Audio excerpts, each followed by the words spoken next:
from this point of view, it's possible to say that all your films are a chapters of a big autobiography that you are writing. Oh yeah, no, I would definitely say that. I would agree with that 100%. I mean, if my films have anything to offer, it's because they're personal. To me, they're achingly personal. But I'm not really interested in, another personal filmmaker is Woody Allen, but I'm not really interested in doing semi-autobiographical movies, even though I like people who do that, what I loved about Sofia Coppola's movie Lost in Translation was how autobiographical it was. But I'm not really interested in doing it that up front. It's one of the reasons I love genre cinema, because I can work inside of a genre and I can reveal myself totally, yet also hide at the same time. It's not about you knowing my secrets, but I'm still revealing them to you. But I'm revealing them to you through genre and through these situations. Just as personal, just as aching, has everything to do with me, but you don't know quite what that means. But I do, and people who know me well do. And that's the way I like to work. But if I don't reveal myself in the films, if I'm not telling the truth from where I'm coming from, and like I said, if it's not almost vaguely embarrassing, the things that I've revealed, then what am I doing? About your writing in the movies, more than writing your movies. If you open, I open a book with your scenario, a play by you, I feel immediately surprised by this incredibly rich language, incredible.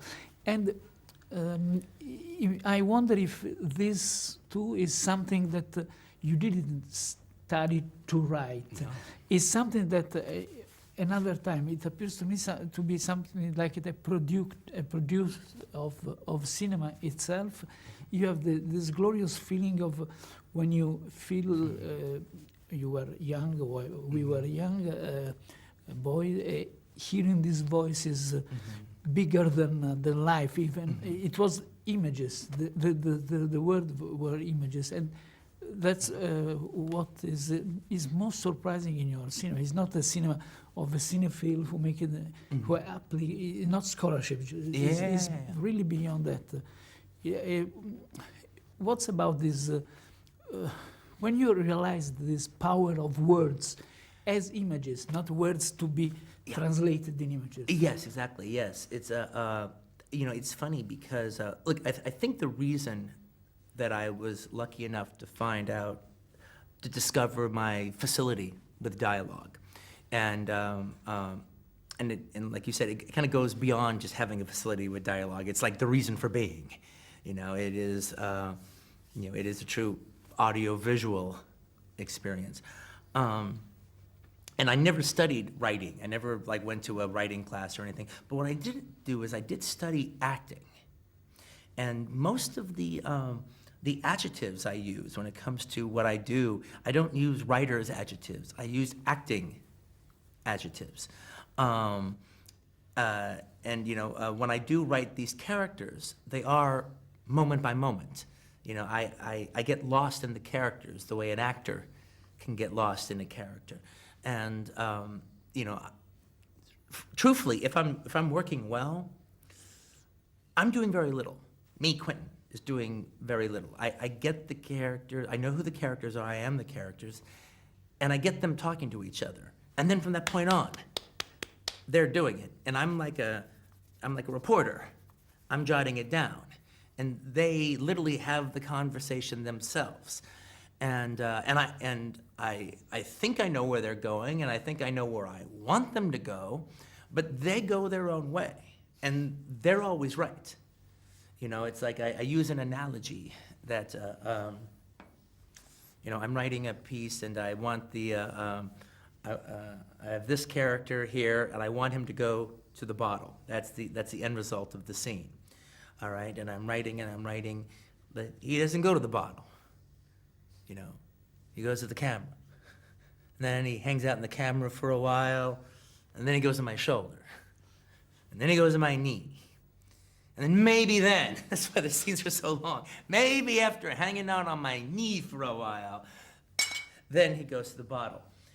And if he never goes to the bottle in the first place, the bottle was a bad idea. The bottle was a bullshit idea on me that I was imposing on the characters. And the characters, no, the bottle is bullshit. We're not going to the bottle. We're doing this instead. I know what's right. You don't. But I'm very, you know, but that's really kind of how it works. I mean, every once in a while things can get carried away, and I can lose my way. I risk losing my way all the time. But there is a truth in that. I mean, just one thing that also highlights some of the other things you were saying. I just remember the first sequence I wrote between the character in this film, the Nazi Frederick Zoller, and Shoshana.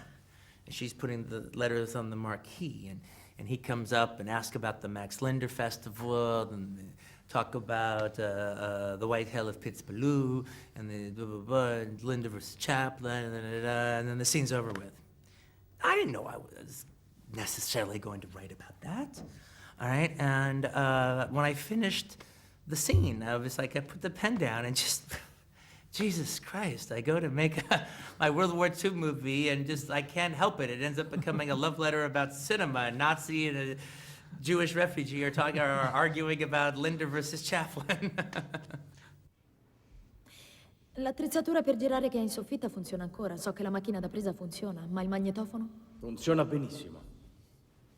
Ho registrato un nuovo chitarrista che ho conosciuto la settimana scorsa. Perfetto. Perché ci serve l'attrezzatura per girare?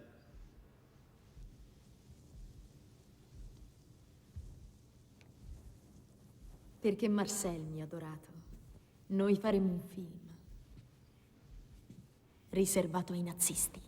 Using brought up something else, a segue. Yes, no, I mean, in relation to what you just said, for example, the conversation about Max Linder, the young Nazi actors say to Shoshana, and that's, anyway, the way the things pass from him to her, even passing by something maybe like the cinema that is maybe not so important, no?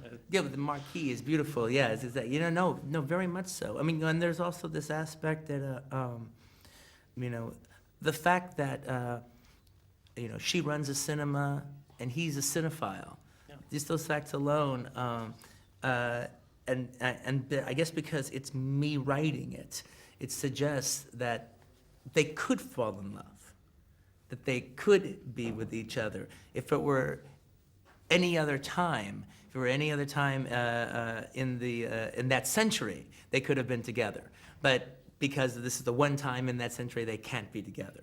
But that's why I do find it, you know, there's kind of almost there's a tragic love story there, the love story that can never be. Thank you. Well, let's do one more question. Okay, cool. Okay.